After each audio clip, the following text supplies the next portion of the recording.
এই পাশের গ্রাম গোপালপুরের সাথে গোলমাল, ওরা গোপালপুরের আলারা এদের সাথে মারামারি করে ওরা চলে গেছে। চলে যাওয়ার পরে যখন ওরা চলে যায় তখন কলোনির লোকজন আসে, ওদের পায় নাই, খাপাড় আলারে পায় নাই। তখন এর বাপ আপনার কলোনির নজুর নেতৃত্বে কলোনির লোকজন সব এখানে আসে। আসার পরে এখানে ডাক ভাঙে আসি করে যেখানে পাবো তাক সেখানে মারবো। এবং নজর নিজেও মারছে ওই ভিতরে, ওই বাজারের ভিতরে যে চারটলে আমার লোকজন বসে ওখানে আক্রমণ করছে। তাদের কাছে মেশিনও ছিল, হ্যাঁ পিস্তল ছিল কয়েকজনের হাতে, 10-15 পিস্তল। খাপাড়ার সাথে যখন গন্ডগোল লাগছে, খাপাড়ারা তখন ওদের উপর একটা হামলা করে চলে গেছে।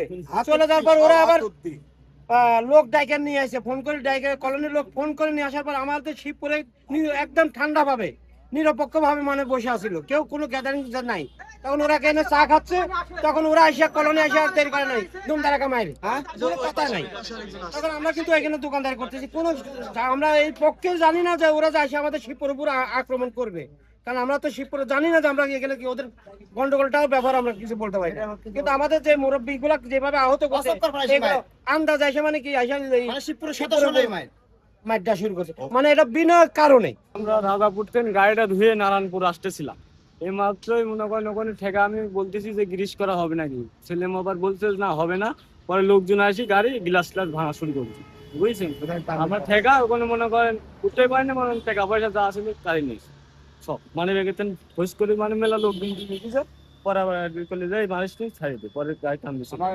কারা ছিল কোন গাড়ির লোকজন মানে তারা ছিল অনেক জনগণ ছিল, মুখ মানে ফেস কাটিং অল্প চিনতে পারছে, ঠিক আছে, তবে নাম জানি না, ফেস কাটিং অল্প দেখতে পারছি। মানে দুইজনের তো এমন ভাবে ধরছে, আমাকে তো বানাতের নাম আলোছে, অজ্ঞানাতের নাম আলোছে, গাড়ি গ্লাস মারছে, ও কোনো মতন জীবনে মনে করেন গাড়ি স্টার্ট দিছে ওই মার খাতেই, মানে ওরা কয়েকজন ঠেকাই হয়েছে, অবশ্য ঠেকাইছে। আর মানে অনেক মানুষ মনে করেন দুজনে ঘুরে গেছে, টাকা পয়সা যারা লোড করা ছিল, পরে 58,000 টাকা ছিল, 58,000 টাকা সবগুলাই নিয়ে নিছে, ঠিক আছে। আর ওর ফোন একটা ছিল, ফোনও ভেঙে গেছে, ফোন ওখানে পড়ছে, ফোন পাচ্ছে না, ফোন ভেঙে গেছে এখানে। পরে গাড়িটা নিয়ে এখানে মনে করেন পরিবেশটাই খারাপ, এই অবস্থা খারাপ, এখনো মনে করেন এই দ্বন্দ্ব চলতেছে, গাড়ি পরিবেশ ভিতরেও খারাপ।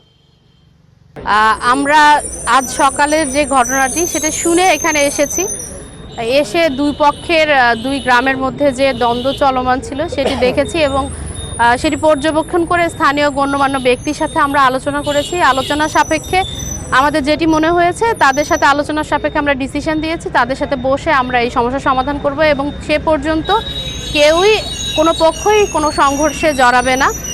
এবং আমাদের যে আইন শৃঙ্খলা বাহিনী রয়েছে তারা তাদের আইনানুগ যে ব্যবস্থা সেটি তারা তাদের পক্ষ থেকে গ্রহণ করবে। এবং বর্তমানে আমরা এখানে দেখছি পরিবেশ স্বাভাবিক রয়েছে এবং আমরা দুই পক্ষ নিয়ে বসলে আশা করছি যে এই দ্বন্দ্বটি আর হবে না। ধন্যবাদ আপনাদেরকে।